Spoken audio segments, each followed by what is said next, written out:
Talk Radio. We talk often on this show about cyclists and how the cycling lanes that have been put together in various parts of the country have wreaked absolute and utter havoc with motorists, and many of the motorists that we speak to on a regular basis are not too happy about it. Cyclists, of course, say that they have the right to coexist and that everything is fine in the garden and it's better to ride a bike and it's safer and it's more secure and it's more healthy and all the rest of it. But there's something else going on in this country now. We're going to talk to Nick Freeman, criminal defence lawyer, author and commentator, also known as Mr. Loophole, because what he's about to tell us about e-scooters should be very frightening to you, and I want you to hear it right now. Nick, a very good morning to you. Morning, mate. I was reading a piece in the Times this week which was quite horrifying to me, where there's talk of something like 30,000 scooters, e-scooters, being added to the busy roads that we already have to share with cyclists. I mean, I can't imagine who has come up with this ridiculous idea.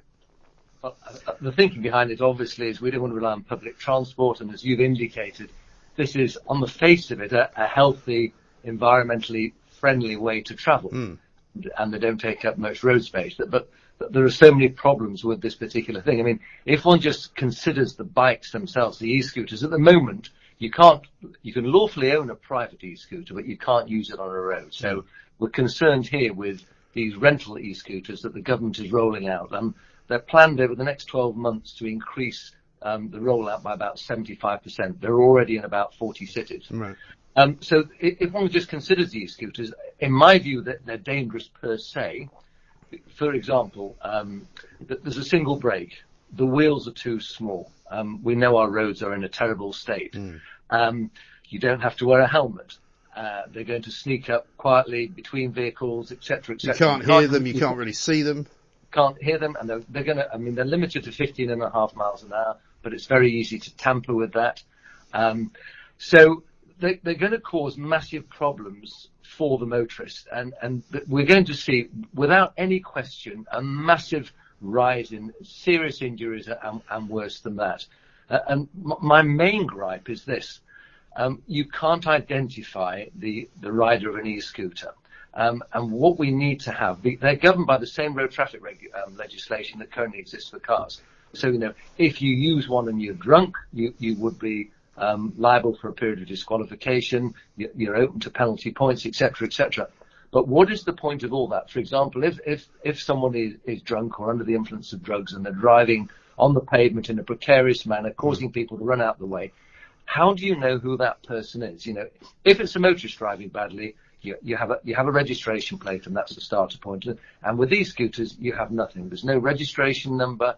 There's at the moment, no tabard. There's no means of identifying the rider unless you actually physically stop them. And of course, that in itself is dangerous. So the starting point for me is we need to be able to identify every driver. That members of the public need to be able to look and see that person is driving dangerously.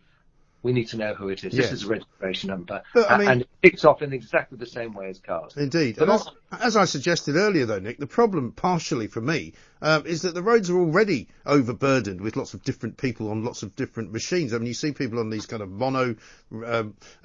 monorail type situation, they're standing on either side of a wheel. You've got people on segways. You've got, I mean, it's literally like a scene from some kind of weird movie sometimes when I'm driving around in London. And they're talking about Liverpool, Bristol, Birmingham, Northampton, Cambridge. I mean, these are not cities which have got loads and loads of road space.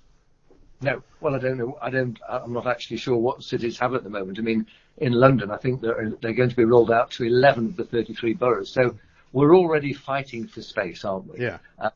And if there was the road space for these to be limited in a safe cycle lane, and they were confined to that cycle lane, then I can see the value. But to mix these with large vehicles, particularly when they sneak up quickly and silently, we're going to have a lot of serious injuries on our road. And, until you make the riders responsible, of course, car drivers, they've got a lot of things to look at whilst they're driving. They bear responsibility. But, the whole purpose of an e-scooter, as far as e-scooter people are concerned, is I'm going to get to the front of the queue. I'm going to get here first. I'm going to nip there. I'm going to do this. I'm going to do that. And they do it with impunity because we've no idea who it is.